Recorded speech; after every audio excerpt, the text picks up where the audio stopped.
Cheyenne Mountain in Colorado. Bob was the only guy that followed the rules. As it turns out, it was a false alarm. But you're going to hear the whole thing tonight from beginning to end, as it was broadcast on WOWO. I know Jack Shutt remembers that. You lived through that one, didn't you? Did you think it was going to be a nuclear war, Jack, when you were listening to it? I was hoping not. Yeah. Certainly. All right, well, I'm going to go back over to the podium and tell you what, I'm going to let Chris say hello to you here because he's still actually working. He's still earning a living. So, yeah. Still earning a living. I would call that earning a living. I get up at 4:15 in the morning and I go in there and I play records on the radio and have a good time, and that's pretty much what I've done all along. It's great to be here tonight. I see so many people I haven't seen in so many years. And somebody said, "How long has it been since you were young Chris?" And I said, "It's about 50 years almost to the day." Young Chris was 22 when he showed up at the station back in '73. And so a few years have passed since then, but been really privileged to be in broadcasting. WOWO was one of those stations that, gosh, it just happened. It all came together, and the staff there were, as you know, was as incredible to you as it was to those of us who worked there. Each one of us was in awe of the other one. Each one of us thought, boy, if I only had the poise of an Art Saltzberg, if I only had the poise of a Rick Hughes, who we competed with day in and day out at two of the biggest operations in town, going at it a slugfest. He was on WME and we were on WOWO. If I only had the poise and the glibness of Ron Gregory, the ability to talk out of any sort of a circumstance. And Ron would say, if I only had the ability to stop talking exactly when the guy starts singing on the record, that's what I wanted. So we all were envious of each other. And then we had Bob Sievers and Jack Underwood, who, to a guy 22 years old, they were my parents basically. They were in their 50s. I think when I met Bob in '73, he was probably 56 years old. Jack was of similar age, and Jay Gould was all of our grandfathers. Is that right, Art Saltzberg? That's exactly right. Yeah, it was a legendary place when we all got there. I was kind of a veteran. I came in '70. You guys were in '72, '73, a couple of years later. But I remember I came home from college and I had a job interview at CKLW in Windsor on Sunday and then WOWO on Tuesday. And my parents were in Cuba on vacation and they got back on Friday and I had gone back to Bloomington and came back to Winchester where I was from. And my mom said, "Hey, you had a call from WOWO Radio this afternoon. What's that all about?" And I hadn't told him anything about it. I said, "Well, let me call him back and see." So I called back and got the job. And they were just stunned because for somebody from Winchester to work at WOWO was a big deal. And so that was my first step along a 50-year career, actually. So Dugan Fry beat Byron McGregor to it. Right? Byron McGregor. Bill Hartnett was actually Bill the news Hartnett, director is at that that right? time. Yeah. Yeah. And Byron McGregor, Don West was the news director at CKLW. How about that? Yeah, I'll be darned. Yeah. And Rick, I mean, you were competing against what was a 50,000 watt AM station, and you guys were doing so well. You didn't have the big power, but you had really decent power at 5,000 watts with WME 1380 in those days, prior to 1979. Well, the biggest thing that happened before then was in 1969. I was going to hope you didn't say anything about that. That was go ahead, tell the story. I was hoping you'd skip this one. When WLYV with 1,000 watts daytime and 250 watts night, and we didn't cover Allen County completely, and especially at night, and we were at the WANE TV studio at that time broadcasting, and the tower was on the old Fort Wayne National Bank building, and I could go back into the break room and look at the tower light blink, but I couldn't hear the station on the air. So we had to listen to it through the board. We couldn't listen to it off in the air at that particular time. So it was really a strange thing, and then we eventually moved downtown to the Anthony Wayne Bank building. We were down there. And then when the stars aligned, one unbelievable spring in 1969, when the final numbers came out in the Arbitron ratings, WLYV had a 25.9 and WOWO had a 24.9. And that was really a David and Goliath kind of an incident to happen. And it was also probably the luckiest thing that ever happened because there was no way in the world that should have ever happened. And I've told that story to other people who've been in this industry for years, and they just they don't believe it. I don't have a copy of the rating book myself, but he's got one. Yeah, so it really was. I mean, you had a 1,000-watt station that used to turn the power down, way down at night, and against a 50-kilowatt station that remained 50,000 watts day and night, and beat in the ratings metro, in the local area. And you know, when we talk about the beloved Bob Sievers, in that particular rating book, Bob still had a 38 in the morning. So that's how strong and how loved and just how well received Bob was. And I want all of you to know, and everybody out here too, you talk about when you were young and impressed with all the people on WOWO.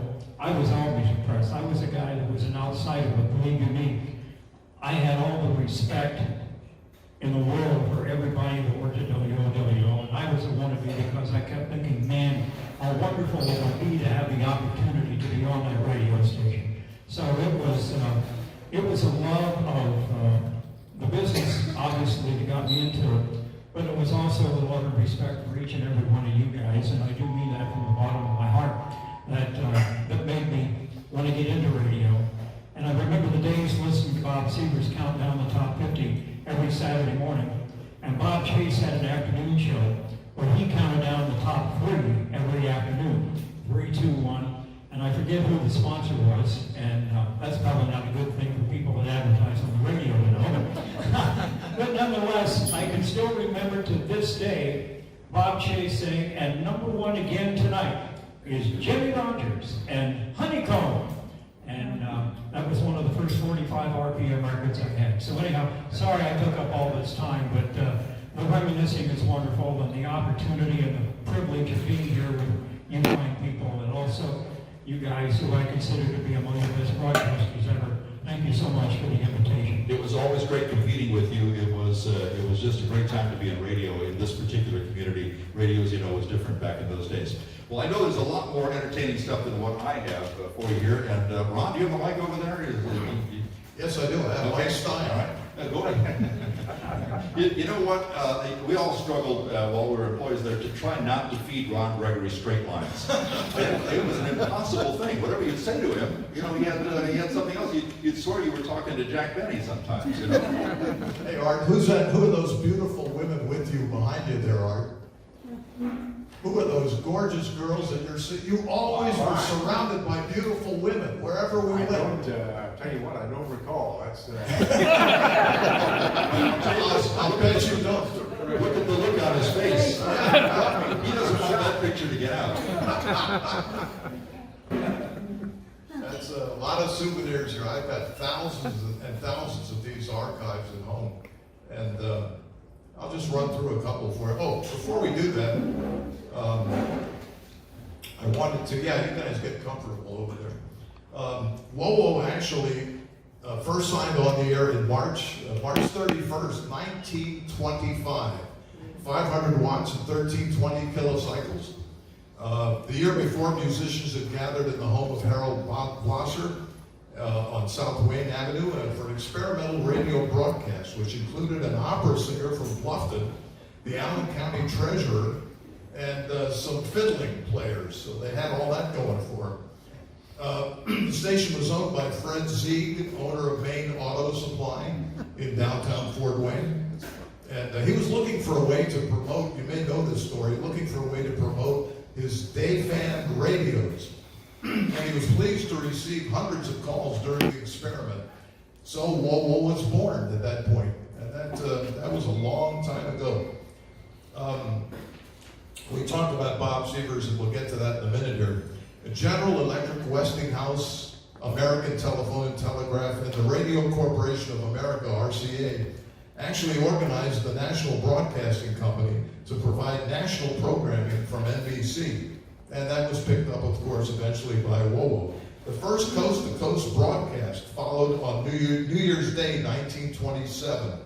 Coverage of the Rose Bowl football game in California on NBC, and of course, WOWO carried that. 1927, WOWO increased its power to 5,000 watts.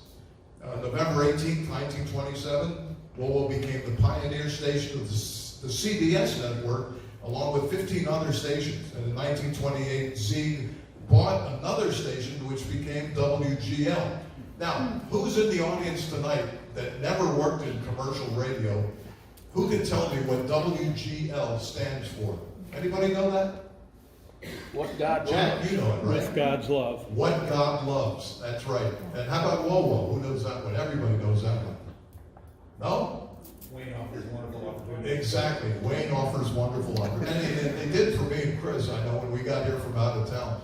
Chris has a great story about how he thought he was, he drove all the way through town and was confused because he wasn't sure that it was really I thought that any community that had a 50,000 watt radio station would be a big city. Yeah. I've never been to Fort Wayne, so I came through with a map in my hand, and I saw New Haven, and I saw Fort Wayne. So New Haven was just a small yellow block, and Fort Wayne was a much bigger yellow block. And I literally thought I had driven through New Haven. So I stopped at the old Pure gas station out just on the other side of 69, the 24. It's like the plant center now or something else now. But I said to the guy, I said, hey, where's Fort Wayne? He goes, back there. You went through it, I think. And I said, oh, really? He said, yeah, it's back there. He said, what do you look at my license plate? He said, can I help you find something? I said, yeah, I'm looking for WOWO. It's on Washington Boulevard. He said, oh, it's easy to find. He said, what are you going to, are you going to be on there? And I said, yeah, now this guy's pumping my gas back when they used to do that. And I said, yeah, actually they hired me to do the afternoon show there. He says, oh, I used to be on that station. And he's pumping gas. Yeah, and I said, my wife at the time, I said, well, I hope they have an opening here because my show might not work out. I'll be on a station though. You replaced Stu Collins. Who, Yeah, that's right, Stu Collins. Even though he was just here a short time, was actually very adept at broadcasting. He was a good guy. Yeah, you went to KING in Seattle. Yeah. In Seattle, right? Yeah, and eventually Chicago, WFYR. Okay, so that brings us to the 1930s. WOWO, the first station to broadcast a basketball game, and the first to air the Man on the Street program. Speaking of basketball games, Art, do you remember when we started the sports talk show on WOWO? I sure do. You brought me in the studio once a week, as I recall. We talked sports. Twice a week. Twice a week. We talk sports for 10 or 15 minutes, just fill a little time on your show. And it led to bigger and better things for me, quite obviously, when the station decided they wanted to do a full-time show every night, Monday through Friday. Well, that was a good move when they brought in Dean Fantazi, because he certainly outranks me in the sports department. But yeah, you guys had that. And how long were you guys on together, you and Dean? We did that for 15 years. 15 years. Wow. And it continued on a little bit. I left it first, and it continued on for a few months afterwards, and then it ended.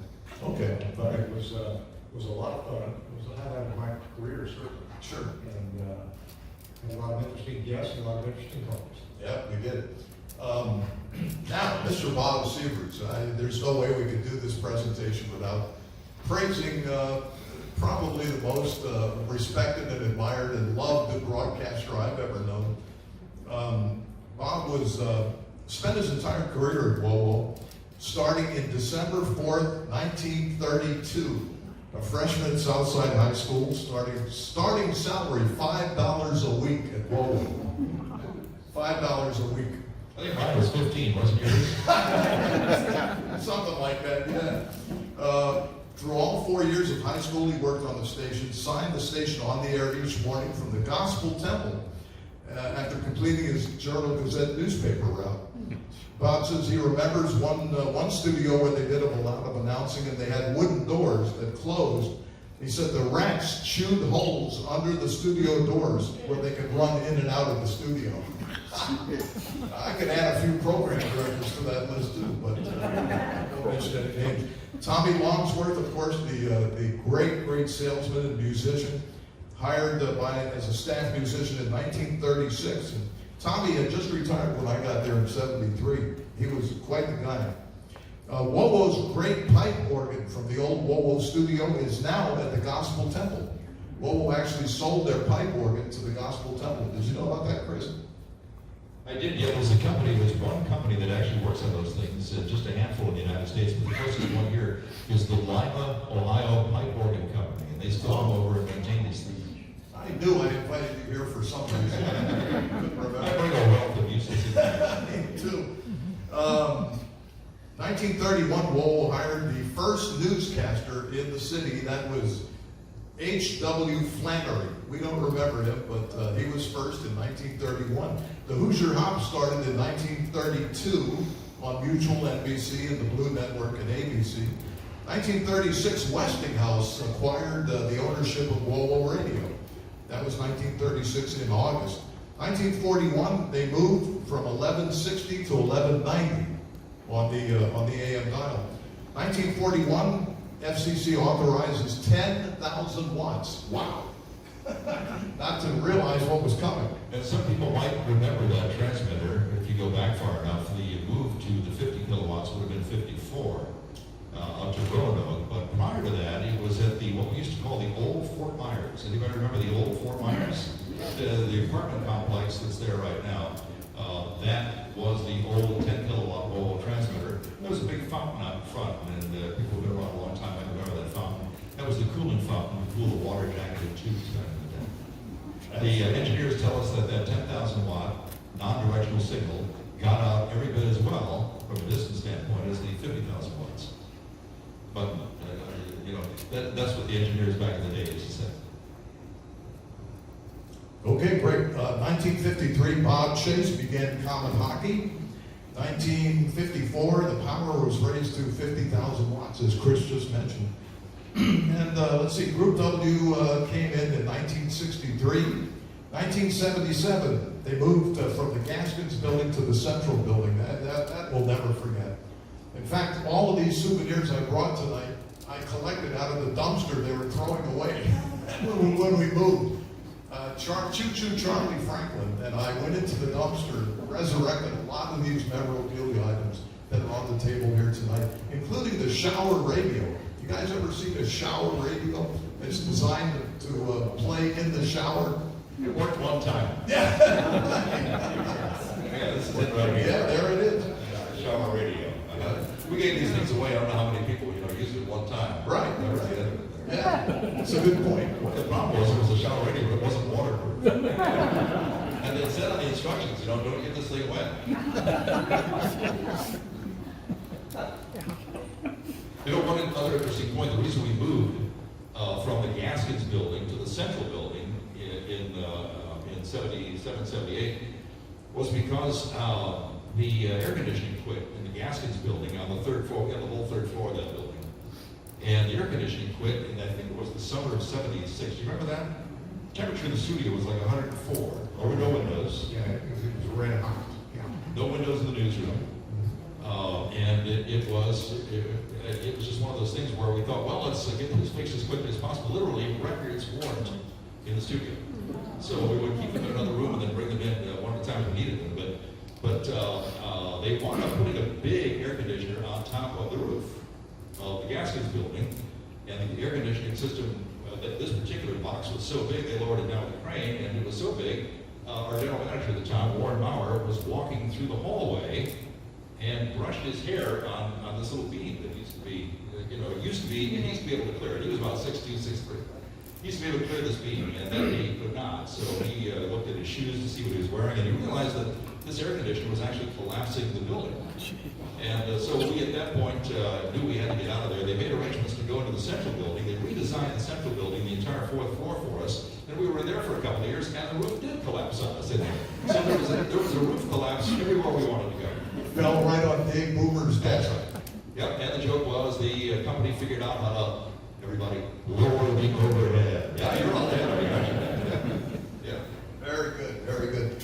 Here's a picture of myself and Bob Chase and Don Chevrolet and Bob Sievers. This is just before he passed away. And you can see Bob was in a wheelchair and obviously not mobile at the time. But we had lunch every Wednesday for, 25 or 30 years. And always enjoyed those lunches at Zoldy's and eventually Lambros on Tilton Road.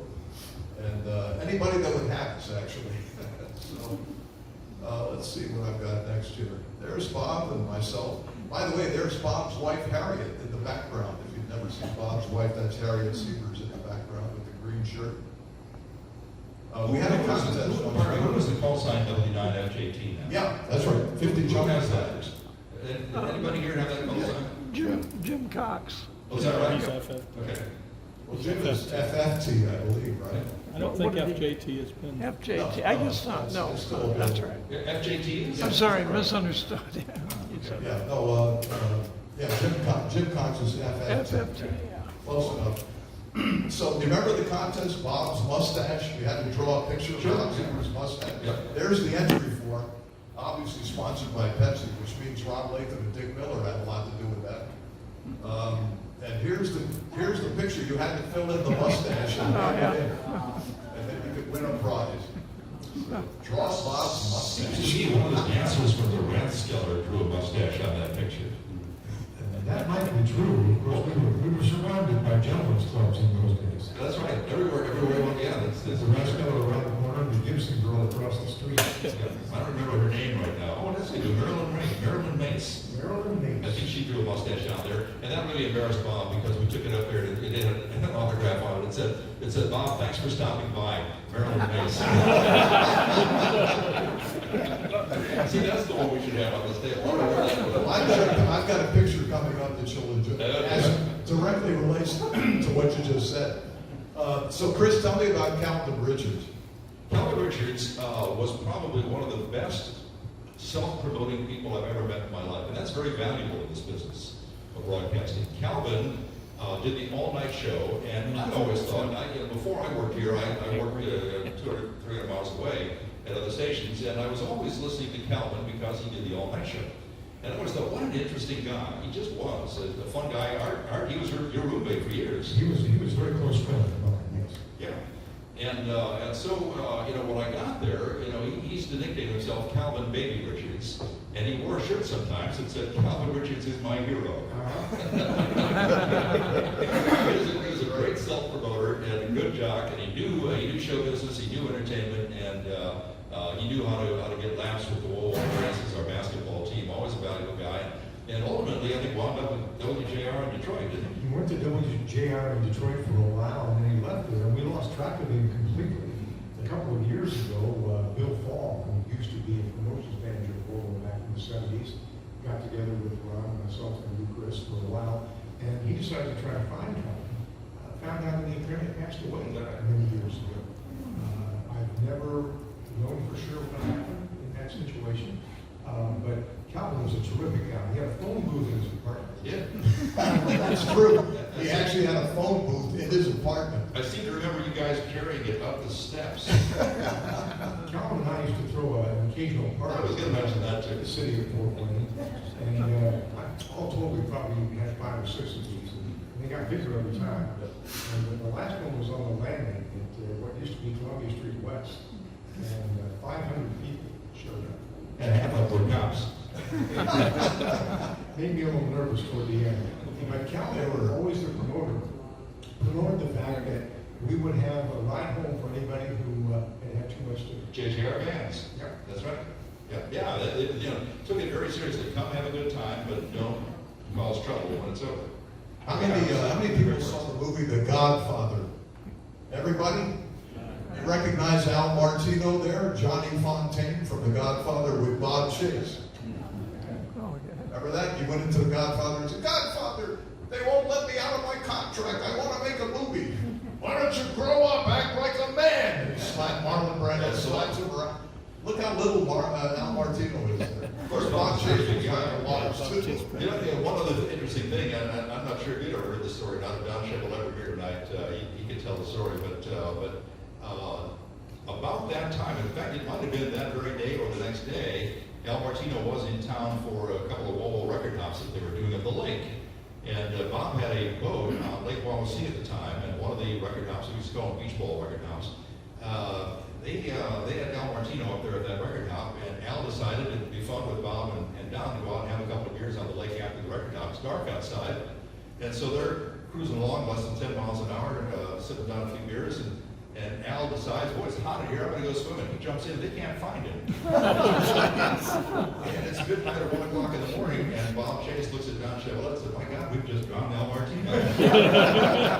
It was probably that day, or the day after. Sure. Yeah, it's amazing. I just can't believe all these pictures that I uncovered in my apartment. I'm going to see if I can blow this up a little. Obviously, that's Robert Montgomery Knight. Yeah. Some people love him, some people hate him, but there he is. Let's see if I was going to try to blow that up for you. Let's see. I think we can open that in Paint. There we go. A little better picture. Chase. Boy, that's a 1976 Bobby Knight, isn't it? Yeah, 74. Robert Knight is winning all those championships. Season on the brink. I interviewed him a few times at Van Anthony's and places like that, and he was an intimidating person. You touched when you asked a question, right? And he was tall, he was 6'4", 6'5". Yeah. Here I am with Mr. Bob Chase in a parade. I think this was Bluffton. And Bob's looking up in years in that picture, but what a car that was, too. Chris Roberts told me one time he had something like 47 Corvettes. Is that right? 73 now. 73 Corvettes? Not at the same time, but I was buying them and selling them back in the day, getting them out of the newspaper. You know, and I stop and think here, you know, these are mid-year Corvettes. You know, prior to the Stingray, well, it's called Stingray, but prior to the Stingray type body that we all know from the late 60s and early 70s, and mid-70s, you know, I was buying these things out of the newspaper, the mid-year cars that nobody seemed to want for $2,500. Well, while you're on the subject, there are two things I got to mention about you. Number one, Chris, for years and years, I was always late coming in at the last minute because I would take afternoon naps. Chris would always start my first record for me, so thank you. Again, No problem. No, see, when I signed my show off, it was 6 o'clock, and then Art Saltzberg here would come on. So I just listened to Art doing the news, and I would have sat there anyway. well, I should have been fired, but thank you very much for covering for me.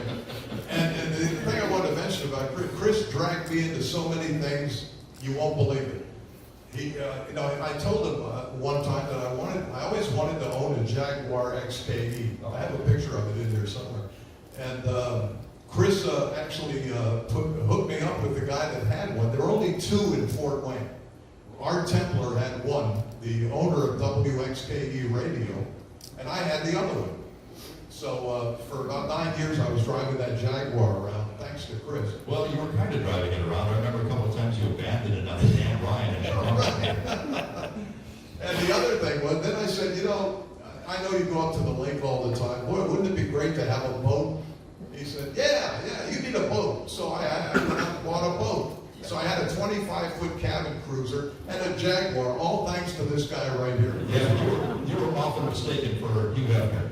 Donald Trump, one or the other, right? Okay, there's Chris and Dugan, and that's a priceless picture. I still have that old jacket somewhere in the apartment. Who's that, Chris? Earl Finkel. There's Earl Finkel with the weather. Finkel. We call the weather. We're going to hear from Earl in a minute. I've got him here on a blooper tape when Bob Seavers got streaked. We're going to play that for you. Oh, this is something. I don't know how the newspaper gave me this award back in 2003. This is after I left WOWO, Chris. After I left WOWO, then they start with the awards. Figure that out. There's a very strange-looking group of people right here. And a lot of them are here tonight. There's my shack at home. No big deal. Except that, isn't that Bob Seavers' transceiver? Yes, it is. Thank you. I forgot to mention that. It's Bob Seavers' Kenwood 570. There's the real Rick Marr with the Hollywood Report. And Rick was an old friend of mine in college, and we put him on WOWO. Luckily, the management put up with it. They said, go ahead, try it, see what happens. And he became very, very popular. Is it true? That's right. Is it true? Now it can be told. And he was reading out a TV guide, you know, but he always had good stories. Because his regular job was a landscaper. Now, landscape development. Yes. There's the real. Well, that's the magic of radio, folks, right there. There's Listo Fisher and Calvin Richards. Listo was here a long time, and I love the Listo's enunciation was like this. And, Yeah, oh, yeah. And, oh, how are you doing? He was from Dominican Republic. that's right. I was going to His say. father was an ambassador to the United States. Yep. He was back in town about a month or two. Was he really? Yeah. He sent me an email after the fact, saying he just wanted to come back and look around and do some memories of his own. Boy, I wish I'd known that. Every time I love listening to him on the air. He was so precise. I'm the same way, and he didn't bother to call me. He let me know after the fact that he did. He went from our station to WBZ in Boston. Yeah. He did all right. How come we didn't do that? You know what? There's an old saying, I don't know if anybody knows the book or not, how to succeed in business. You don't get caught in the mailroom, and the way you don't get stuck in the mailroom is in the corporate environment. Don't be good at anything. That way you keep moving up. There you go. For those of you that participate in the Little Red Barn Net every morning, 3820, there's the sheet music, so the song really does exist. There's the original sheet music for the Little Red Barn. And WOWO plays that to this day. Yeah, they still play it. At 5 o'clock in the morning. This was a lot of fun. There was our program director at one point, Gary No, in the middle. I'm in the background, and there's Lou Christie, Mr. Lightning Strikes Again. And he was up in the studio with us. He was here like, what, 4 or 5 times, I think, Chris, Yeah. over the years. Yeah, he was very popular in town. Very, very It's got popular. a show about it. Yep, Rhapsody in the Rain, I'm Gonna Make You Mine. Remember the Neighbor Day promotion? Sure. Every year we would give away a picnic, basically what it amounted to a picnic for the winning family and all their friends. And then Bob or one of us would go and entertain the crowd, and they had all the barbecue and everything else. And on the way to my Neighbor Day, we had 5 winners, and the DJs each went to one of the winners. And mine was in Delphus, Ohio. And the executive producer of the station at the time, Neil McGinley, and I went there. Each one of us had a Corvette at the time. It was an older one. They were both 68 Corvettes, and this would have been, Neighbor Day was what, 75, 76? Yeah, I think so. Well, anyway, it was very shortly, maybe it was 74, now that I think it was very shortly after they imposed the 55-mile-an-hour speed limit. And so we're running down 30 in Ohio, and we're literally going 56 miles per hour. And we were both stopped by the Ohio Flying Tiger, the highway patrol. Yeah, and he stopped, he pulled us both over, and he talked to Neil first, and then he came back to me, and I thought, well, I can get a ticket. I think I was going 56. I only had the car for a couple of weeks. It was a used car, and I thought, well, maybe the speedometer's off.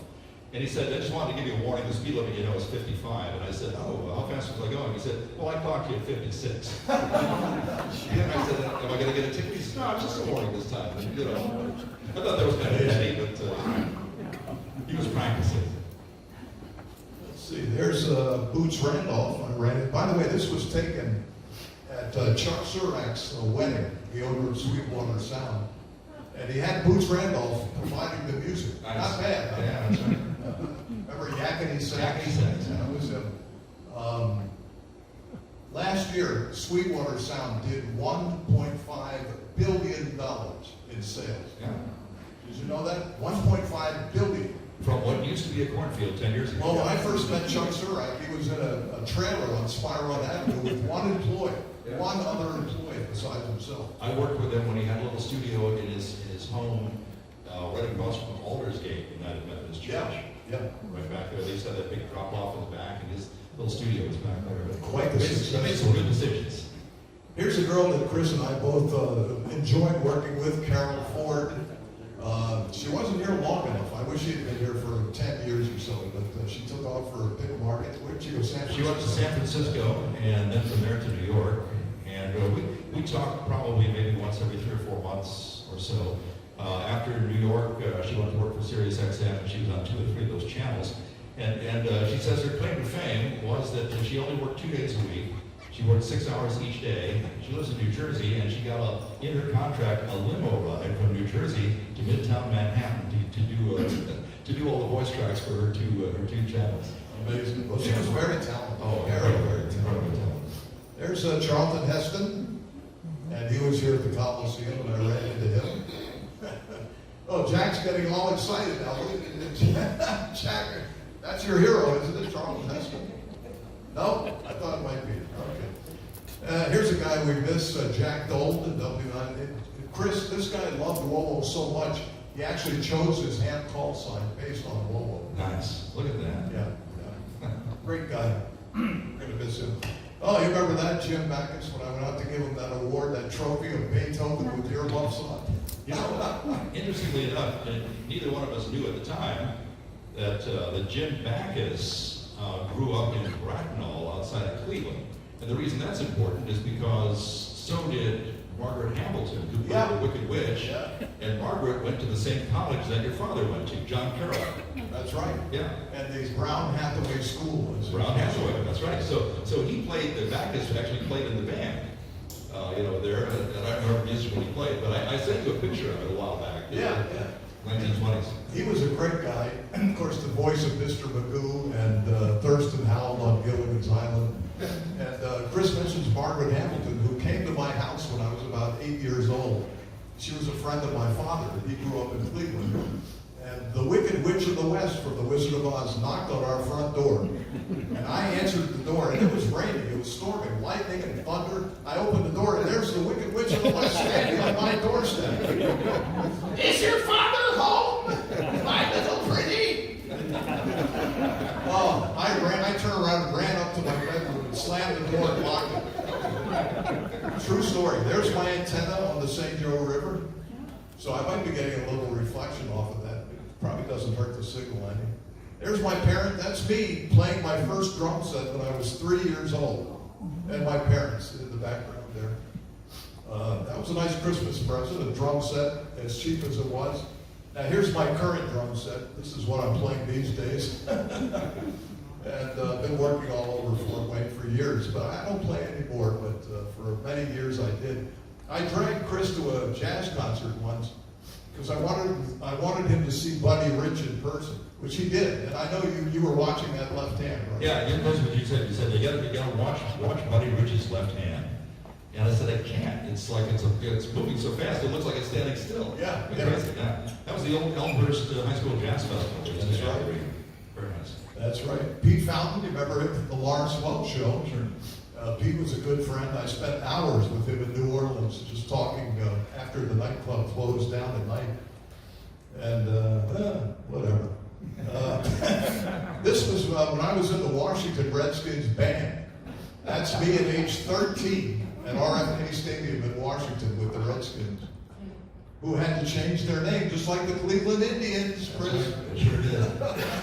Well, I don't mind the Guardians so much now because they're winning. Yeah, yeah. Here's one of the cars Chris taught me at the time. That's my old Jaguar XKE. And me back in about 1974, I think that was. You know, I bought that car for $1,000, Chris. That was. Yeah, Wow. from Bruce Kreider of Kreider Electronics. Sure, that's right. Yeah, Bruce Carter. We all remember Bruce. Yeah. In fact, we probably all spent money there.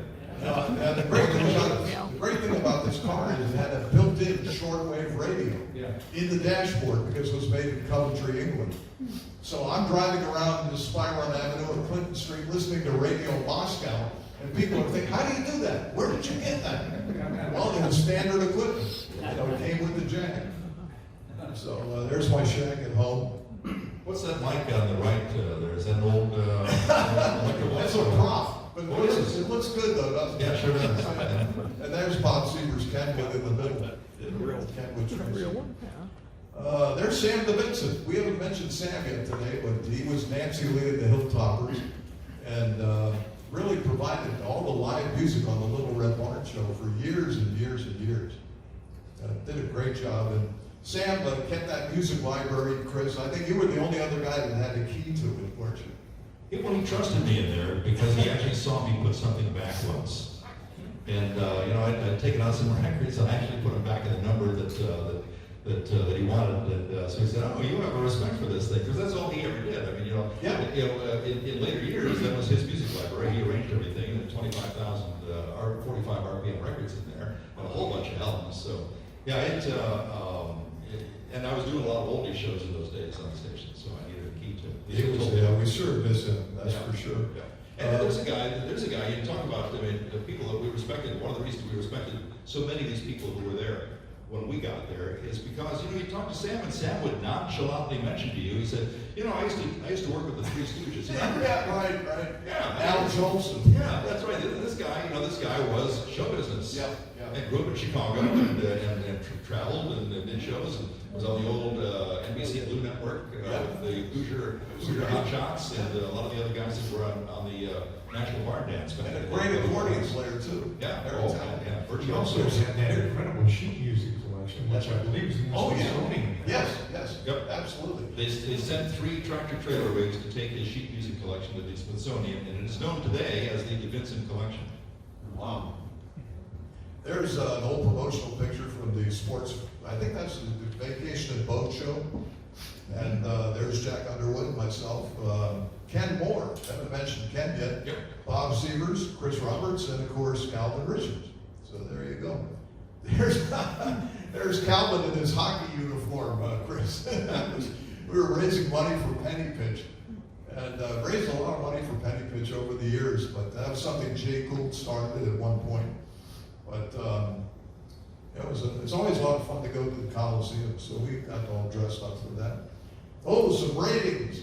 I was telling Rick Hughes about this. You notice the number 2 station there is WSHI with a 9.5. That was the year I left WOWO and went over to Steve Shine's FM station, Sunny 106.3. And look what we did to WOWO. They came in like 6th, I think. We were number 2. Number 2. Yeah, that was very impressive. You see where we started, Chris? The 1.3? Yep. And it wound up with a 9.5. And the music that you were playing back. Yeah, it was Frank Sinatra. It That's wasn't right. me, it was Frank Sinatra. Yeah, but I mean, but your knowledge of those older songs is what makes all that work. You know? There's the WOWO top 500 of all time list. What do you think the number 1 record was on it? The Twist. Yeah, Chubby Checker. The Twist. I remember when they printed it. That's the first thing I looked at, see what number 1 was. And then I think Paul McCartney was second, wasn't Yeah. he? Let It Be or something. There's the old factory and the world famous fire escape. And by the way, there's a piece of the world famous fire escape up here on the table. If you get a chance, you can see that close up. The original caskets. Look at those cars, Chris. Look at the ears on those cars. Oh, I know. Yeah, that's about 70, it looked like about 77, Yeah, 78. yeah. You know? There's our local coverage map, which extended from Chicago over to Detroit. That's a daytime pattern. Daytime pattern. Did anyone in this room ever work on the transmitter besides Mike Stein? Anybody here? Because we used to have a couple of guys in the club years ago, ACRs as well. That oh, you did? Yeah. Yeah. That's very well. Bob Streeter. You're It was that flagship station, right? Last. Bob Streeter. Absolutely. I haven't seen you in about 50 years. Here we go. Wow, Mr. Magnavox AM stereo. And you know what? AM stereo, Magnavox, best system. Actually, it was. It was. I couldn't convince anyone. Yeah, I remember that. It had for the, I always say I don't want to get too technical, but with this room, I can't get too technical. It had a 20 hertz pilot tone. Yes. And did you know that Eric Culp, our chief engineer, never tell you, I got a call from FCC. he got a call from the Federal Communications Commission monitoring station in Algonac, Michigan. Yeah.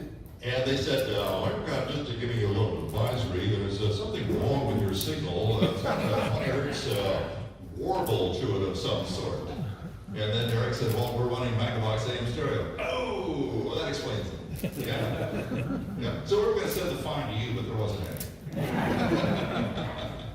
Good to see you, Bob. Yeah, how about that? When I left off the history, we left off in 1963 when Group W took over. 1977, we moved to the Central Building, and then it was 1982 that WOWO was sold to Price Communications. Oh boy, no comment. $6 million was the sale price. $6 million. And it was an actual bargain too, because they wanted 9. They wanted 9 originally. That's right. And then Intercity Broadcasting came along in 1994, and you know the rest. They sold it to Federated Media, and that's where it is now. With the idea to power it down. Yeah, there's an old Master Control picture at WOWO years and years ago. That was Master Control. Look at the typewriter. That'll tell you how old that is. Art, do you have a minute to tell us the Jay Johnson typewriter story? Oh, yeah, sure. Well, first of all, you showed a couple of pictures of Jay there earlier. Yeah. Jay was one of our newscasters. He and I were roommates for a time, a couple of single guys in Fort Wayne back in the early 70s. But when Jay left here, he went to Florida, and then he went back up to end up in Green Bay, Wisconsin, ran for Congress and won, and served one term in the Congress. He lost his bid for re-election, and then he became named head of the Mint, the U.S. Mint. And he spent some time doing that. And eventually, I would see him on late night television as a former head of the Mint selling coins, commemorative coins. It was kind of strange. But we stayed in touch for a while, and he tragically passed away many years ago, also from a heart attack, a sudden heart attack. Is he right off the table? What's that? Knock the typewriter off the table? Yeah. I got carried away and I forgot the story. Yeah. Jay was known as a guy who would always enter the newsroom very late, the news studio very late to read his news. We wrote our own newscasts in those days. We had regular typewriters, Smith Brothers, we type them on. And then we'd take the scripts and get in the newsroom and be ready in theory a couple minutes early to read the news. Jay would always come in about 5 seconds before the news sounded. And one day he was even later than normal. He caught his arm on the typewriter carriage return and knocked it off its stand onto the floor. But he didn't have a chance to stop and see what damage he'd done. He just had to run in and do the newscast. Well, in the meantime, Dugan Fry, who was the news director, got this impish look on his face. Dugan had a box of screws in his desk room. When he took the box over, he picked up the typewriter, dumped all the screws underneath it and put it back down. Jay comes out of the newsroom, picks up the typewriter, looks down rather sheepishly, and felt like he was going to lose several weeks' pay trying to handle whatever he damaged here. As it turned out, Dugan went on the joke. But one of the great practical jokes, one of many, that Dugan was responsible for in that newsroom. Absolutely, yeah. Great story. I was just going to ask Carol real quick. Carol, do you guys do business at this meeting, or is it just this? Oh. Oh, okay. I was going to say, because if you We do collect money from everybody here. You do, okay. I was going to say, we don't want to completely interfere with what we got going on. decided Okay. It's all yours. it's all yours, yeah. I think your friend Bob Streeter is going to collect some dues from you before you leave town. That's why he's here. I see. There's some people you haven't seen in a while. There's Jerry Hoffman. We haven't mentioned him. Richard Walker, Jack Underwood, Dugan Fry, Bob Sievers. Second row, myself, Earl Finkel. Earl the Pearl Finkel. You'll hear him in a minute. Art Saltzberg, Ken Moore, Chris Roberts, Bill Fisher, Victor Locke, and Suzanne Cott. I wish Victor were still here, but he's in Colorado, so I would have dragged him over tonight if I You hear him once in a while on commercial too. What's that? He didn't remember this. Oh, was he a member, Harry? Yeah, that's right. There is the tower in Roanoke, Chris. They're actually erecting the tower for the first time, the WOWO Tower in Roanoke. That picture courtesy of Larry W9QR. And look at that. Can you imagine lifting that thing up? So there it is, an original picture. And there were two more alongside it, you mentioned. Yeah, I skipped over that real quick. This was a sad day when, okay, I've lost it now, but that was a newspaper article mentioning that Art Saltzberg was retiring after all these years. Let's see, yeah, there it is, I think. How many years were you there? You started in 70? I started in 1970. I actually retired in 2020, so I was there 50 years. I'm just going to open that with a little bigger picture for everybody here. There we go. And stand by, we have bloopers coming up in just a minute. Well, that's not going to work. Okay. Let's hear a couple of voice cuts, Chris, because these are always so much fun to listen to. And you're going to hear all your favorites, Bob Sievers and Jay Gould and everybody. Let me start with the famous Bob Sievers streaker incident. This is when Bob was streaked in the studio by two naked guys, and well, you'll hear how it happened. 8 or 9 foot sizes, all for the same low price of $229.88. We have, you wouldn't believe it, we've just had 2 streakers go through the studio.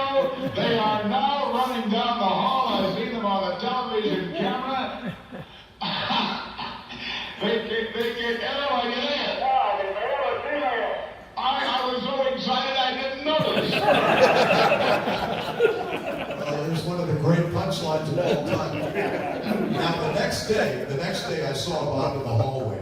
I said, Bob, how do you not know if they're male or female if they were stark naked? He said, Ron, they had paper bags over their heads. Go figure. That was his logic. I mean, to him that made sense. And no one was ever held to account for that, by the way. I know who it was. We know who was, but they were never officially named. Okay, now get a load of this one. This is, Bob used to be served breakfast every morning on his show from different dignitaries. So this was one of the... I would always have a lady serve breakfast on my show some morning, and this happened to be April Fool's Day. I had a telegram from Sammy Sneed, one of the famous golfers at that time up in Milwaukee. He said, Bob, I'm playing in the Milwaukee tournament. I would like to serve Mannyberry pancakes on your broadcast this morning. I felt honored. I'd never heard of Mannyberry pancakes. So all morning long, I said, folks, we have a delicious breakfast this morning. Our host is Sammy Sneed, and he's serving us delicious Mannyberry pancakes. 5 minutes before the end of the show, and 5 minutes before 10, the studio door opened up. Jay Gould walked in with the entire staff. They surrounded the console, and Jay leaned down to Mike Deceivers. What are you serving for breakfast? Oh, I said, Jay, we have a delicious breakfast. Sammy Sneed served us Mannyberry pancakes. Deceivers, you know what Mannyberries are, don't you? Well, I imagine they're delicious. You said, well, what sheep leaving the pack. And then the whole studio crowd hollered, April Fool. There you go, Mannyberry pancakes, and what sheep leaving the pasture. Yeah. All right, now, our friend Jack Underwood had his share of bloopers over the years, so here's one. It's 18 past high noon here at WOWO. And gals, you say you're having a thing to wear? Well, actually, at the House of Eve in North Manchester, some of their lingerie items on special sale are next to nothing, both in weight and in price. Well, you just listen to this. Let me tell you about Eve's Leaves. Now, these are bikini panties that were $1, but now they're 2 pairs for $1. Now, these are the panties you can toss or wash. You can wear a pair or carry a spare. It makes no difference. They're made of DuPont. Are you there, Earl? Sure I do. What do you think I am? The fact is, over yet. Jay's on the floor. Hang on just a second, I'll be right with you. We want to find out about the weather. But in the meantime, where was I? I was talking about Eve's Leaves. Jay, cut that off. Okay, let me simmer down here. Because you get 2 pairs for $1 at the House of Eve. And that ain't all. I'll tell you about it later. Oh, dear Jay. They're having a sale is what it amounts to. And there's 2 pairs for the price of 1. And you buy one item at the regular price. This includes bras and girdles and slips and half slips and full slips and jewelry. And you get another one for $1. And on top of that, you get $7 scarves for $2 now, and $5 to $10 blouses for just $2 each. And dresses are greatly reduced. And $5 to $14 sweaters are just $2. Slack for half price. Now this special sale is this week only at the House of Eve at 127 East Main Street, North Manchester, Indiana. Be sure you stop in. You know, that takes the steam right out of you, you know. I got all steamed up here. Got simmer down. Introduce Earl. Well, I can tell you one thing, Earl, that all around here, the leaves are fallen, the limbs are bare, the corn is shocked, and the apples are blushing. My understanding was that Eve's Leaves bought just that one commercial to see how it would go. Well, there you go. Yeah. Wow. And the brilliance of Jay Gould putting all that together on the spot and living that, just amazing. Okay, back to Bob Sievers here, the famous mattress commercial. You'll love this. For extra support in your mattress, you might want the WOWO Silcon Deluxe at $69.50. But friends, whichever you choose, you know it will be good and last for years without sagging. Tell Fred when you want it delivered, and then come Christmas. Now Dad has no present under the tree, and you, Mom, you just keep Mom. Then you trundle off to bed, and whammo! Dad will suddenly wake up to the fact that what you did, and it was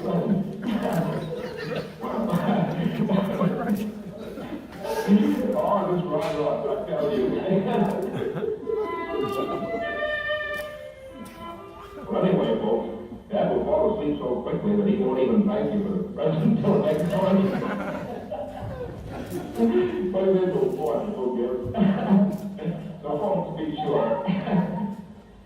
I don't know. There must be an easier way to make a living. Well, that would have been the mid-50s, wouldn't it? Yeah, that was before we were there. Yeah, oh, yeah. Yeah, Sam and Nancy, you could hear Sam, of course, with the accordion, and Nancy was laughing in the background. And they were live with them each morning in those days with the Nancy Lee and the Hilltoppers. Now, that wasn't the worst. Listen to this one. Here's Bob Sievers once again. You will not believe this one. Ready? Georgetown to the Father's Day Festival, scheduled for Saturday and Sunday at 11 a.m. to 6 p.m. with such major events as the display of old cars, the amateur horseshoe pitching, that's amateur horseshoe pitching contest, the gun show on Sunday, all of this and much more. At Sinclair Shop, State Road 26 West, at the edge of Hartford City, Indiana.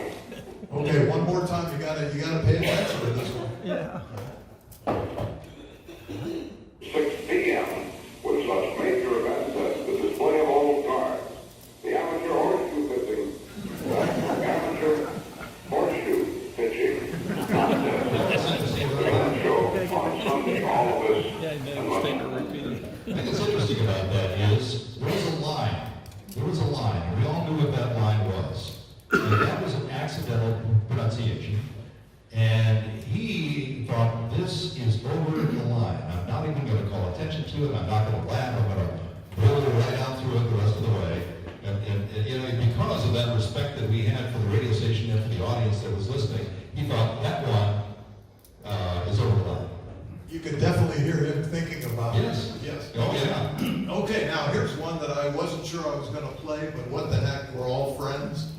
This is Cynthia Harris of the WOWO News Department, and this is 50,000 watts coast to coast. Listen to this. This was the headline story. Recapping this hour's top story, and Allen County officials say they have confiscated over 4 tons of non-fat dry milk believed to be tainted with a poisonous orgasm. I ran into Cynthia after the newscast. I was laughing so hard I couldn't get back on the air. I was on the floor. I said, Cynthia, what was that word you said? She goes, orgasm. What do you mean? What are you talking about? She had no idea. No idea. True story. Well, she said it with authority. Oh, she did. Yes, she did. Yeah. She had me wondering. Okay. Okay, now here's one that everybody has asked me about, so I brought it tonight. Hold on to your seats now. This is fascinating. Right here, Bob Sievers. 25 before 10. Doesn't somebody want to be wanted? The Partridge Family.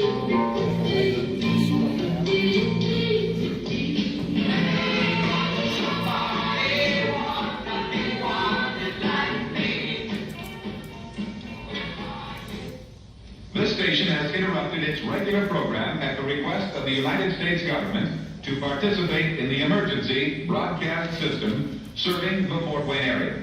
During this period, many radio stations will remain on the air, broadcasting news and official information for areas assigned to them. This station will remain on the air and will serve the Fort Wayne area. If you are not located in the Fort Wayne area, you should now tune your radio to other stations until you hear one which is broadcasting news and information for your area. You are listening to the emergency broadcast system serving the Fort Wayne area. Video awaiting further information. WOWO received this emergency announcement just moments ago. We have to verify, we did verify the special message in code, and this is an emergency action directed by the Emergency Network and directed by the President. You heard Bob Chase tell you that you are to tune to the emergency station in your area that is remaining on the air. WOWO will remain on the air here in the Fort Wayne area to broadcast any emergency information that is coming in. At this point, at the microphone, I know of nothing to cause this. We are waiting from Stuart Dan in the WOWO newsroom to bring us some information from any of our wired services. We have been asked to broadcast this emergency information immediately. We will bring you other emergency information the moment we receive it. And at this time, I would personally like to urge all members of the WOWO news staff, any in the area and listening, to report to us immediately. We do not know the cause of this emergency notification, but we ask you to stay tuned. This is Bob Sievers. I'm checking the wires. I'll be with you the moment we have further information. We will cease all commercial messages at this time also. They got a telephone message that was Again, ladies and gentlemen, we ask you, please do not call us to ask what is the matter. We are endeavoring to find out ourselves. We have received this official emergency action notification with the proper identification indicating a national emergency. We know nothing now. We are watching our wires. You probably will find that your own radio stations, unless they are so authorized, will be off the air. This includes the television stations. Now, please, if you are in your area and your radio station is still on, the chances are the emergency station for your area. WOWO is now broadcasting to its own immediate area, possibly with reduced power if you're getting our signal weaker. We are to be the information service for this area. This is Bob Sievers. I know of nothing yet. We received this emergency message about 10 minutes ago. We are continually watching our wire. I urge all WOWO newsmen to report to our station immediately to help us. And please do not call us to ask what is the matter. We do not know. We have received the official notification. We invite you to stay tuned to this station, WOWO in Fort Wayne, Indiana, for information as it is received, we hope, momentarily.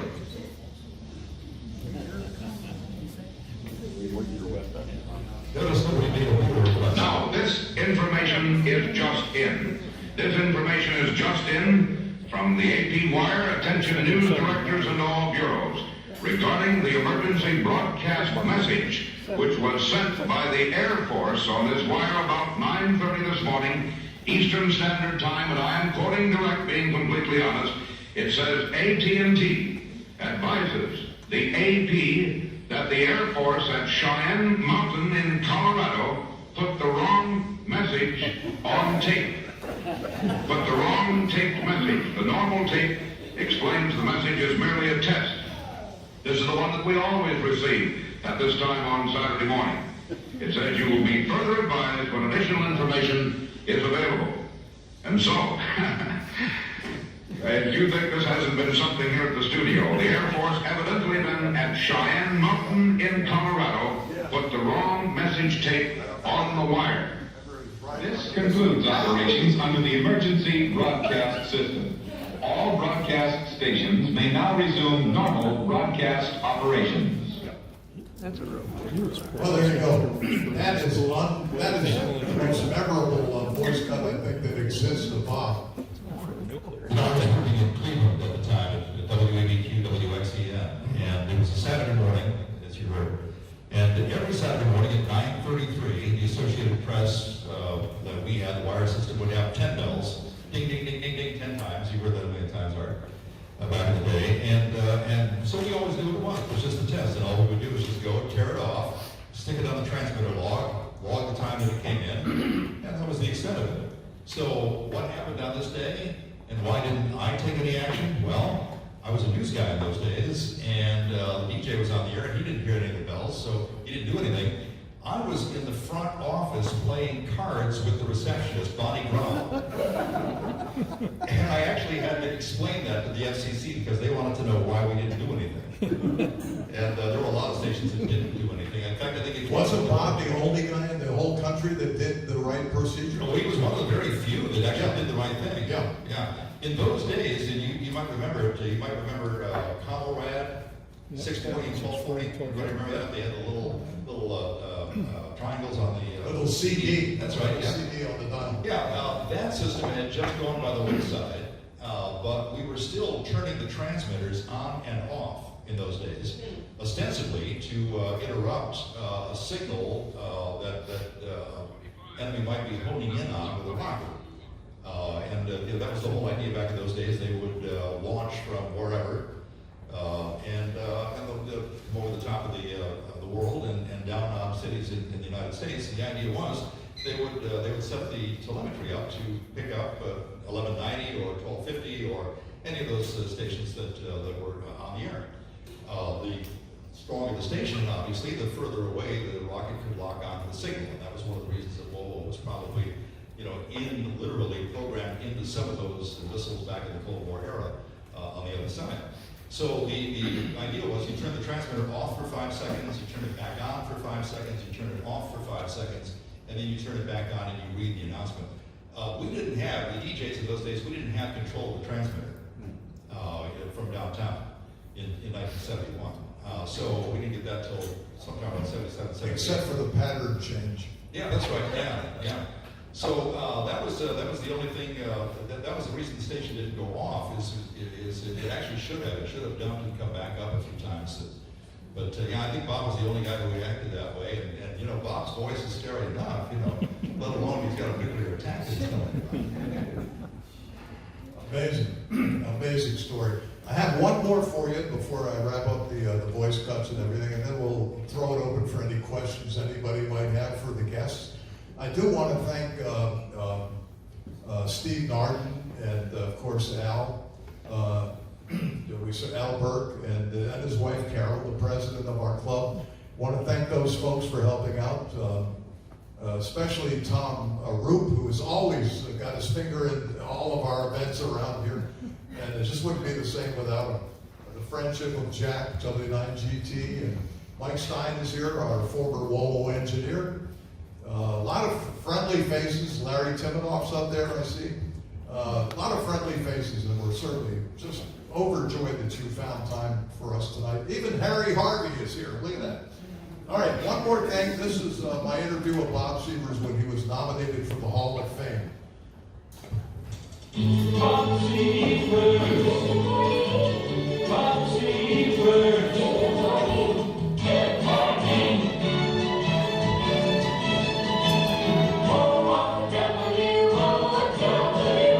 Ron Gregory here. Well, I have a special guest on the phone. I've been dying to get a hold of this man for a couple of days now to congratulate him on his nomination to the National Radio Hall of Fame. I'm talking about legendary Bob Sievers. Bob, how are you?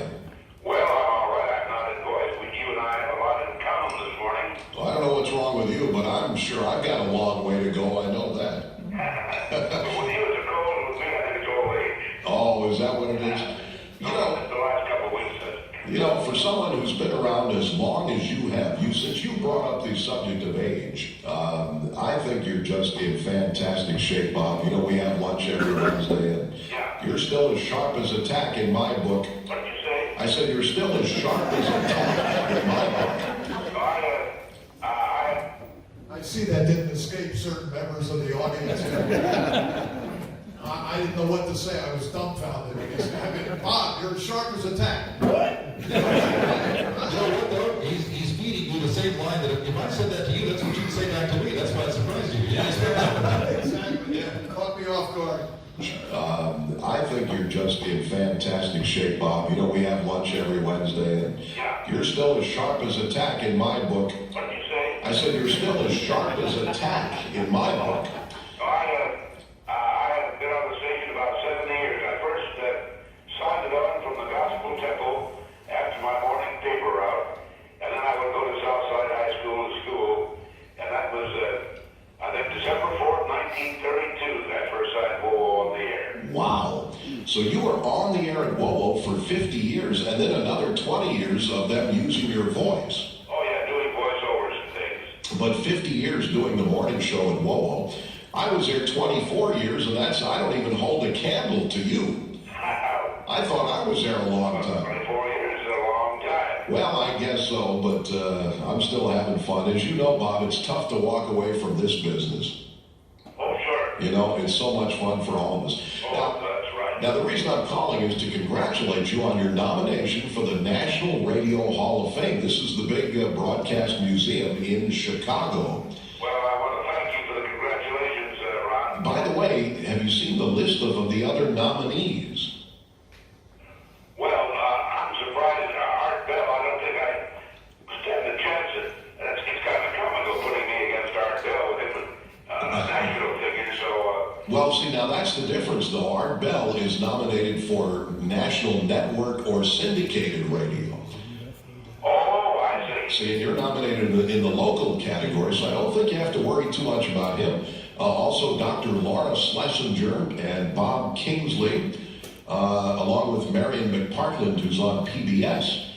Now, in your category, and you do have some competition here. Bob Collins, who was the morning man on WGN for 25 years. Dan Ingram of WABC in New York. He's my all-time hero. I kind of studied him when I was a kid and was inspired to get into radio. Rufus Thomas, who you might remember was a disc jockey in Memphis and then went on to make some records in the mid-30s and 40s. And of course, Mr. Bob Sievers. And by the way, here's what it says on the National Radio Hall of Fame website on the internet. It says, Bob Sievers, legendary morning announcer on WOWO Fort Wayne, also helped start the station while in high school and spent almost 50 years on the air. Well, I think that almost is, that we should take out the word almost. Yes, right, yes, I should say so. But I'm going to send a copy of that over to you, Bob. Anyway, the voting is August 1st. By the way, if you want to vote, you have to join the Hall of Fame. That's $15. So, Bob, if you'll issue a check to everybody who votes, I think you're in good shape. Anyway, the voting is August 1st on that. And when you win, and you're inducted into the Hall of Fame, I told you the other day I'd volunteer to drive you up to the museum in Chicago. All right, well, Ron, I appreciate that, and it came as a surprise to me. It's embarrassing in a way. I didn't think that I deserved something like that, but anyway, I feel honored that I was one of the few that were chosen. Well, take it from me, who was, I think I was 23 when I first met you and joined the staff of WOWO years ago in 1973. Take it from me, you have influenced a lot of people and you've helped even more. So Well, I've enjoyed my work on the radio and speaking in person and speaking to young people to congratulate them. And I've told all of the young people it was almost a miracle that I got into radio. And I want them each to remember my favorite sentence. 10 words made up of 2 letters each word. If it is to be, it is up to me. And it is up to each and every young person wanting or desiring a job for them to be their best and to work to that end and pray to that end. And nothing can keep them from being what they want to be. wow, well said, Bob. And by the way, folks, that's coming from the man who played the first Elvis Presley record ever on the radio. And that was a long time ago. That brings back a lot of memories. Sure. Bob, congratulations on the nomination. We'll see what happens in August, and I'll talk to you later, my friend. Ron, I'll be listening to you, and I'll see you next Wednesday. Okay, Bob. Thank you. Take care. Bye-bye. Bye. There is the legendary Bob Sievers, just nominated for the Broadcasting Hall of Fame in Chicago. He's already in the Indiana Hall of Fame, by the way. He's in the booth right next to me. Yeah, if you believe that. I don't believe a word of it. Well, folks, I think that's probably about the best I've got to offer you tonight. I'm sorry my voice is in such bad shape. The strokes have really taken it out of me. But I wouldn't have missed this for the world. It was so much fun tonight. I'd like to open the floor for questions from anybody for Chris or Art or Rick Hughes. We can move up here. Or Mike Stein. Yeah, anybody with a question, feel free. Mike Stein's got a comment here. Mike Stein just said, tell them the story about how you had a pirate radio station when you were in high school. The FCC busted it. I don't want to hear that. You're all licensed, responsible people here. No, we're not. Well, some of us were absolutely ravenous to get into the radio business, absolutely ravenous, and I was one of them. I mean, you hang on to words that you hear the other DJs say, you're copying DJs that you grew up listening to, and just, it was just one of those things. It just sounded like it was fun. It sounded like it was fun. We wanted to do it. And so one of the things that I wound up doing was trying to figure. I was taking electronics classes while I was in high school, And I realized that, gosh, there's so much government surplus stuff from World War II and from the Korean War, and some of that stuff was actually on the broadcast band. I don't know if anybody here remembers a place called Fair Radio in Lima.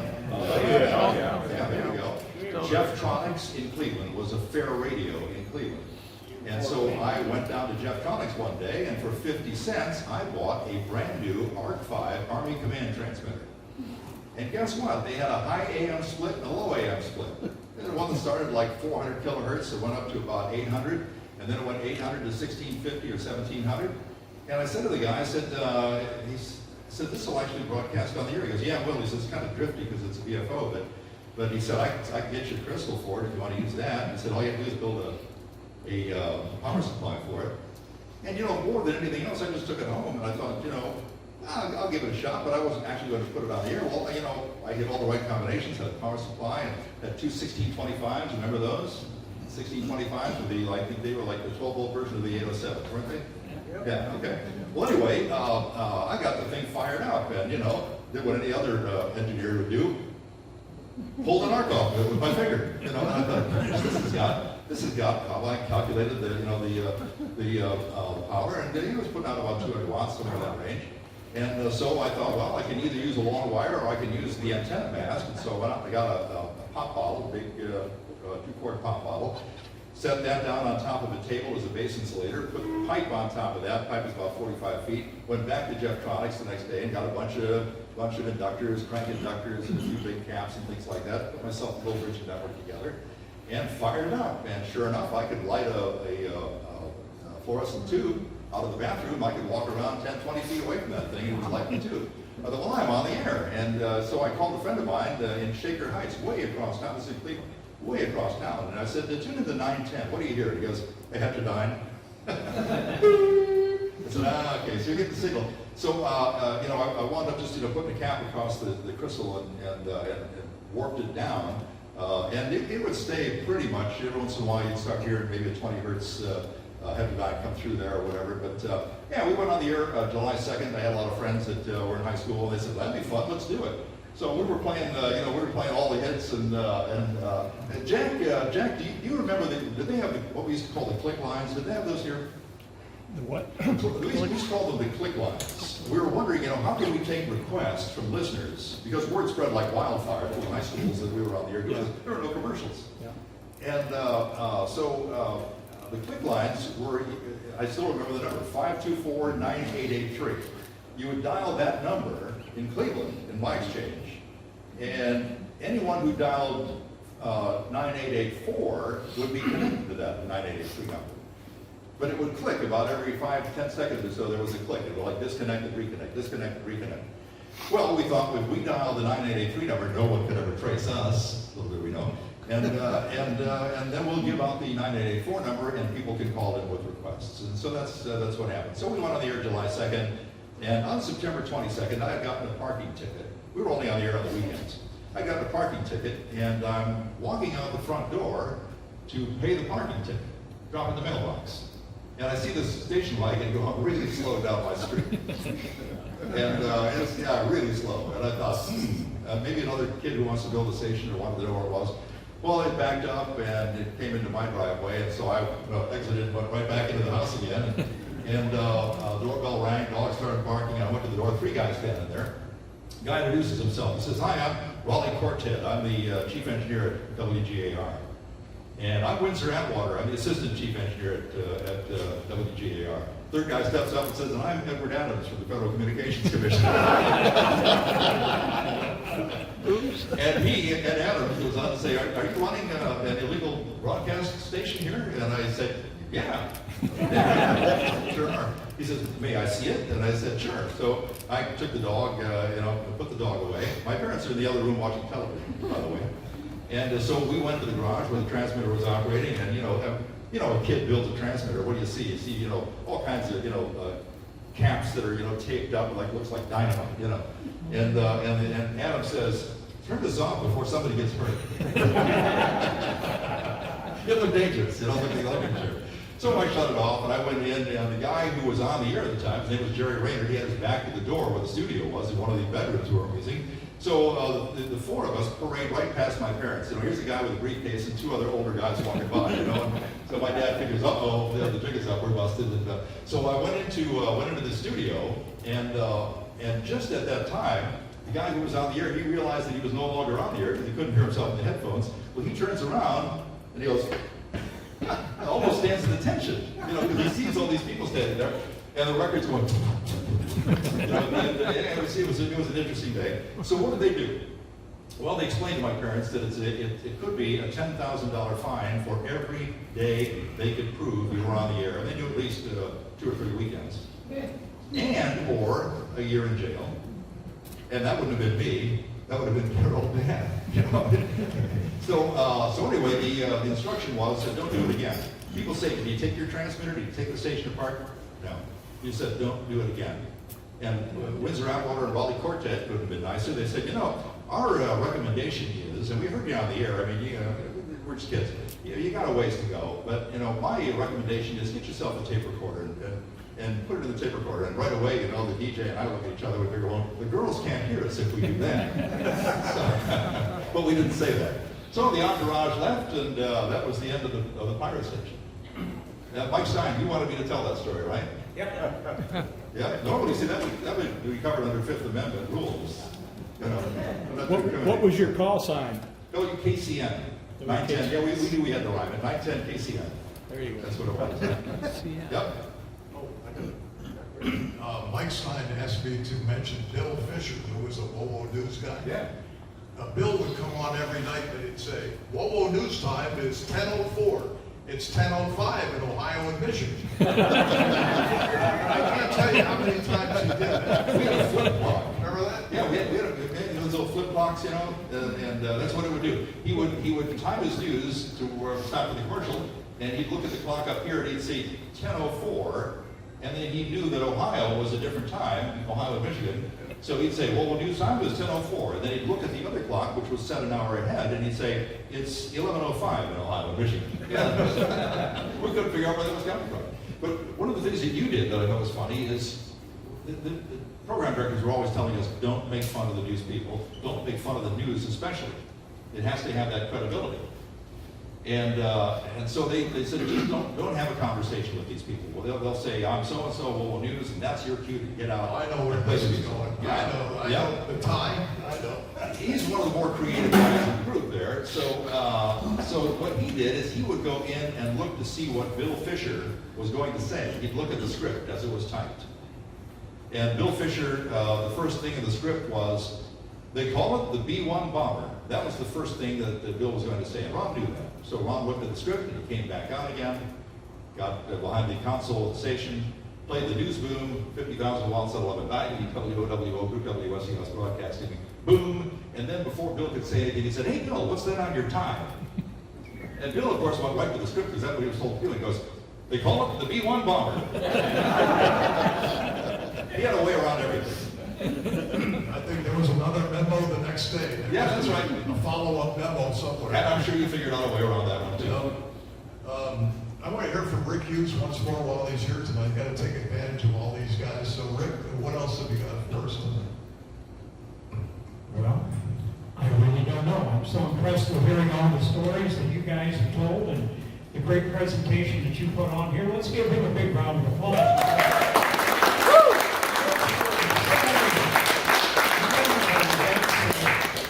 When you hear Bob and the ES test that went on, I mean, that was incredible, and the way he handled that, and your pirate story, I mean, there are just things here that are so intriguing, and I guess, as I said before, that's why I have all the respect in the world for you guys, and I will always feel like an outsider, but the one thing, though, that did happen that I consider myself fortunate, and that is I've had the pleasure now of working with Chris, in a way, on WIOE, because he does mornings and I get to do my request show on Saturday. So finally, after all these years, we get to be on the air, sort of, together. And technology allows us to broadcast from all different studios. You're on the air from Fort Wayne, the other guys are on the air from Warsaw, and I'm on the air from Van Wert. So yeah, it comes at you from all kinds of different places these days. And there was the time right after you left that Federated Media had what they called musical chairs, and they had Charlie, Chris Underwood, Jack's son, and myself. We each did like 5 weeks worth of mornings. on WOWO. So at least I was on there for a little while. Hey, I was rooting for you because he was the guy that was scheduled to take Bob Seaver's place. That was the guy they wanted right there. That's right. Yep. In fact, you got a contract. Well, I can tell you that story, yeah, and I have it, and I still have the telegram from Dan Trio and Chris Whittingham, where they said, we need to hear from you, and if we don't hear from you, well, we've got to do something here, because I couldn't make up my mind. Considering the opportunity, it was fabulous, but as I told Bob when we sat down and had lunch one day, I can't do this. You can't be replaced, and I don't want to be the one to try to attempt to step into your shoes. I don't deserve that. I deserve maybe the opportunity only because you think that should happen. But that's where it stops and that's where it ends, because I can't accept it. Well, it would have worked, and one other thing that's important for you all to know is that Rick is the longest time broadcaster among all of us now. You started when, in 66? Well, yeah, July 24th, a week from this coming Sunday, July 24th, 1966. With very few exceptions, you've been on the air the whole time. Yeah, very few 56 years, yeah. Yeah. And then 4 years before that in Belmont, Ohio. And to have Art doing 50 years at the same radio station, that's in the Seavers Chase category too. No doubt. Yeah, started February 2nd, 1970, and it was early in 2020 that, well, 50 years is a nice round number. I think I'll get out. Yeah. Yeah, but as Chris knows, as you know, Ron knows, and we all know, anybody that's been in this business, it's, I don't think we ever look at it or thought about it as being a business. It was like a hobby. You know, a guy likes golf, and maybe you start playing golf when you're, I don't know, 12 years old, whatever it is, and you're still playing until you can't walk anymore. And they say that's great. But yet in this business, when you get to be a certain age, they tell you you've been there long enough. You know how that works. But as long as you have the heart, the desire, the passion, and I guess the capability and the wherewithal of doing it like you do, the fabulous job you do every day, keep doing it. Yeah, well, that's the plan, I guess. And my apologies too, because I've got that whatever it is that's going around, and I'm having a problem too here. So anyhow, It's warm in thanks. here. Well, before, Yeah. anybody have any questions we can answer? Okay, go ahead. Yeah. I have a place in Warsaw, and I'm always on weekends, and on Monday mornings, of all things, I'm awakened by Chris Roberts from Van Wert on a Warsaw radio station. And you're probably more awake than I am. And a couple of years ago, I used to turn it on in Warsaw, and I'd hear Ron Gregory from That's right. South Whitley. Yeah. So Yeah, it's, you guys, we still around. hang in there. It's a good business, and you know, I think about that a lot. My wife says, "When are you going to retire?" And at just about 72, I don't know. I think about it a lot, but I don't know. You know, I don't think I've ever given up anything in my life that I didn't want back, and I'm afraid that might happen. So when I'm gone from broadcasting, it's going to be if I leave that. No, I'll tell you what. Even anybody I sold my stations to wouldn't hire me. They wouldn't hire me. Yeah. Well, I wanted to thank all of you, and I have a lot of friends. Ron Gregory and I've become friends over the years. Bob Seavers and I were friends. About once a month we'd have breakfast together. In fact, he gave me one of his ham radios, and Greg has the low band as well. So we became very close. The WOWO group, broadcasting and so forth. And Bob was a real true gentleman. I mean, you'd sit down with him at breakfast. He was the same man that he was on the air. Yep. There was no on the air personality and off the air personality. Yep. He was just as common and nicest guy. And in closing, I wanted to say, Chris, you and I also crossed paths a few times. I was in the room with the FCC during the exam of Rena. Oh, is that right? Yeah. She and I passed the same day. Really? And Yeah. I remember that precisely. And the last comment I want to say that you were my first ham contact. Oh, nice. How about that? Yeah, she was WD9CXF. Yeah. I'm KD9OS. How about that? Yeah, well, that's cool. I'll be darned. Did you get a QSL card? I have, yeah, I think I have one, yeah. Bob? lot of the people here are interested in radio transmitters. You may or may not remember the story about the bullet hole. Yes, the bullet hole.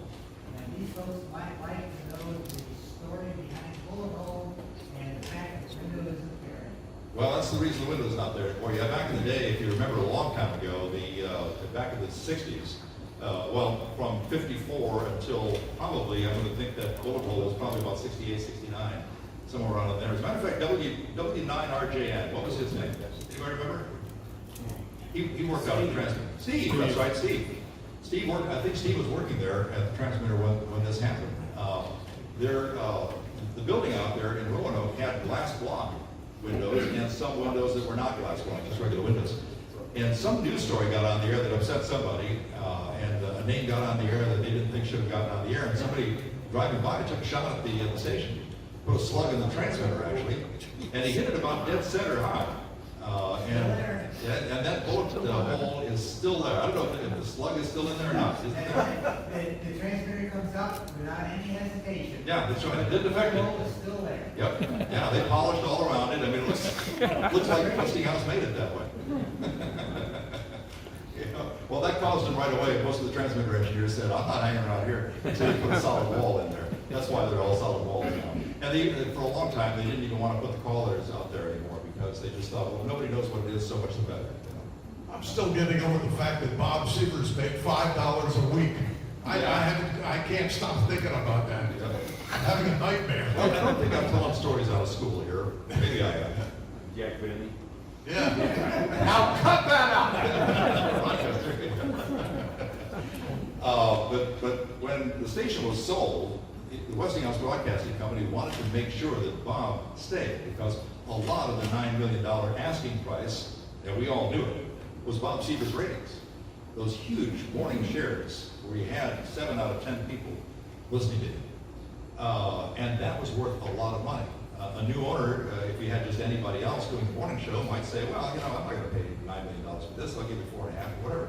So they knew a lot of money was riding on Bob, so they flew in, and back in those days, the Westinghouse Broadcasting Company had corporate jets. And you remember what we used to call them?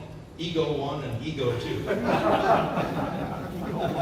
And they flew in the big boys. The big boys came in on Ego 1. Dick Harris. Dick Harris, that's right, yeah. Baker, Bill Baker, you remember those guys? Yeah, those were the big guys at 90 Park Avenue in New York, the owners. And so they wanted to come in and they wanted to take Bob Sievers out to Cafe Janelle's, back in the day, expensive restaurant, and wine and dine him and see if they could get him to agree to a new contract.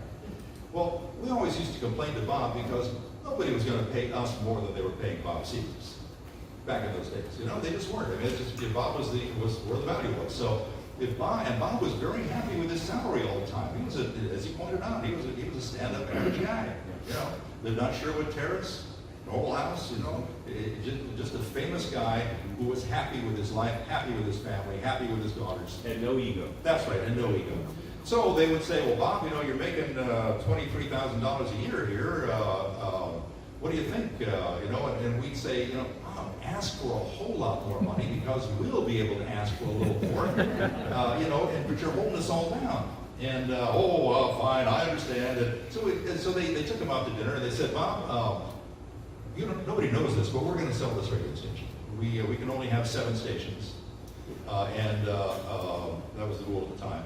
And it's taking up a position from a big market. We want to get into Houston. We want to get into some of the sunshine markets, and so we're gonna spin WOWO off. But we want you to stay, and we don't want you to get scared and leave. We want you to stay, and then the new owners will greatly value you, and you'll be able to write your own ticket. So we thought we would actually give you a big raise right now, and get it all set up for you. Bob said, well, that's great. Now, Bob had a habit of drinking Southern Comfort Manhattans. And he would get pretty nervy when he drank a Southern Comfort Manhattan. I don't know if you've ever had one of those or not, but they're not very good, especially if you don't use sweet vermouth. You know, you got problems. But anyway, he says to me, he said, you might have been there when he's telling the story. He said, so he says, came to the end of the dinner and they said, well, Bob, you've been thinking it over, you know, we want to make sure you're happy here. We want to make sure you stay. And the whole time, these two guys are probably making, I don't know, $1 million a year in stock options alone, you know. They said to Bob, what do you think? And he goes, Bob says to me, well, sat back in my chair, and I said I lit up my big cigar, and he said I took a sip of Southern Comfort Manhattan just for nerve, and I said to them, all right, I'll stay, but I want $50,000 a year. And they looked at each other and went, all right. I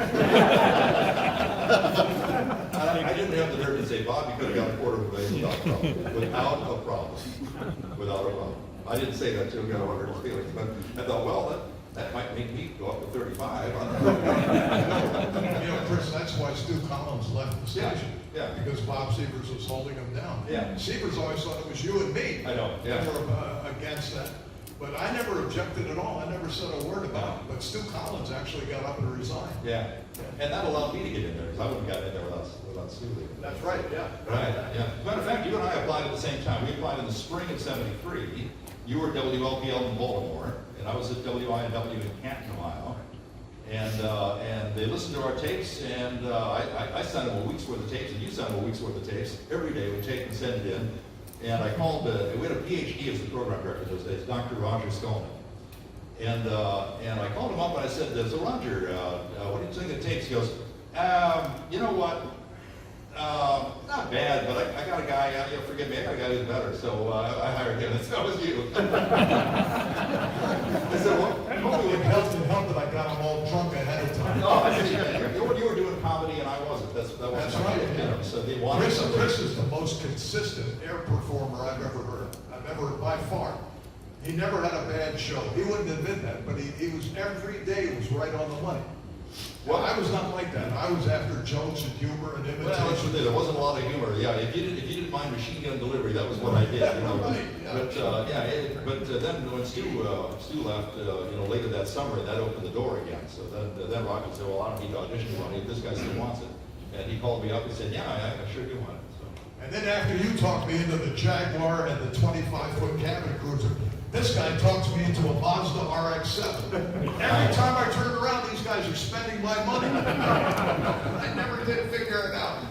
Anyway, Art, any final comments from you? Well, I really appreciate you inviting me to come tonight. It's been great. It's always a good time to talk about the old WOWO and the personalities and the people that made the station what it was. Yep, it's a time gone by, but we all have our great memories of it. And I got a chance to talk to Jason Alexander one time about 3 years ago. He was appearing in a play, and he was George Costanza on Seinfeld. And I said, I can't imagine what it must be like to be a member of an ensemble that's that successful and has that body of work behind them. And as I was saying that to him, I thought, wait a minute. These guys are all cast members. I was a member of an ensemble that generated years, decades of great radio. So, right in the middle, I was thinking to him, I almost said, forget it, I do understand. Nice to meet you. But that's really what it is. It's a member of being an ensemble. And you know what? It wouldn't have been anything without you folks tuned in. So all the memories that you have are the same memories that we have. We just work behind the curtain. Yes, ma'am. I just want to make one quick comment. The WOWO was the only radio station that we knew. We grew up, And in the early 70s, I lived out in California. I was married to a Marine, and so I was always singing a bar song. Yep. But late at night, which would be early morning here. Sure. We were tuned in to WOWO, and I had a lot of Marines that got converted over to WOWO. Do you know? Yeah. You can hear that at Da Nang. Oh, yeah. That's South kind Vietnam. of cool. That's really kind of cool. But that helped me. That helped me with the transition, moving away, that I could connect back home. Yeah. Like, turn on the radio, and there I picked up WOWO in the middle of the night. That's crazy. Yeah, that is amazing. Chris, you've heard me tell this before, but the power of the station, and you were listening all over the country. One night I was on the air and a guy called, he said, Ron, you'll never believe, we're listening to you in Boca Raton, Florida. I said, sir, can you hold on a second? I have a caller for Paris, France. True story. Paris, France on line 3. Remember, we had 3 hit lines. I know. And the guy in Florida's going, we're not chopped liver. What are you talking about? It was crazy. It was a real thrill to be able to hear when most of the times they would send us tapes of what they recorded something, which was the afternoon here, but the middle of the night there. And so we would get Scandinavia and places like that. And actually, I remember saying that. Of course, everybody in this room knows that you can do that on 100 watts or less. So, it's just the difference in frequency and a few other changes. But as you know, broadcasting at about 180 meters uses just bang on horsepower. That's what we use. But it's. One other thing, Yeah. you won the contest for naming the Sunshine Studio. I did. Won a TV. That's something everybody remembers. Now that's in Warsaw, right, or North Manchester? Well, yeah, the Sunshine Studio is actually painted black, and it is the oldies RV at WIO. Yeah. Yeah, based up there. Okay, any other questions tonight before we release the crowd? Well, thank you so much for coming tonight. I spent hours and hours and hours putting all this stuff together, but it was well worth it. The memories that I relived the last couple of weeks are just irreplaceable. All the voice cuts and all the pictures and everything that we dug up. My whole apartment is a WOWO museum, basically. I would imagine you have some stuff too, don't you? Not nearly as much around as you do, but I do have a few things. I brought a few things here, including the iconic picture of Bob Chase interviewing Elvis Presley when Elvis was here at the Coliseum. Yep. If you want to see that, I've got it over. Getting yes sir and no sir by Elvis. And by the way, I had mentioned earlier that Bob Sievers played the first Elvis record. That was actually a tape. It was a reel-to-reel tape that Gladys Presley, Elvis's mother, sent to Bob Sievers and said, "My little 13-year-old boy wants to be a singer. What do you think?" Song of inspiration. And Sievers said he lost the tape. He never thought anything of it. It was just a kid. It took a Would have tremendous. Yeah. Well, a lot of people, Crystal Gale, Janie Fricke, all of the company ladies that grew up around here, they all tried to get their songs played on the Laura Barnes show in the morning, and would come up and Crystal Gale especially came up to the station several times with Leon in her earlier years. Any other questions? Well, thanks again for coming out. Carol, thank you as club president. We appreciate it. Carol's invited me 3 or 4 times, and I keep coming up with excuses. Namely, I have another stroke. Well, Carol, I can't do it now. I can't even see straight. So we finally got it done. And Al, your husband Al, and Steve Darden helped so much. We sure appreciate it. Thank you so much for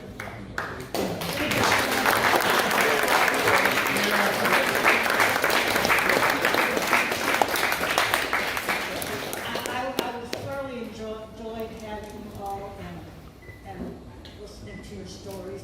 Thank you so much. About half of them were true also. Thank you much for all the listening. I've got to run back to Syracuse, Indiana. I've got a board meeting tomorrow morning at 8 o'clock with a conservation group that I'm coming to about 6 years ago. Wow. Yeah. In fact, I came from there now. I was on the committee meeting at 2:30 this afternoon, and so I'm here from there. So back up again. Well, thank you so much and be safe. Thank you. Appreciate it. Thanks for coming, everybody. Yeah.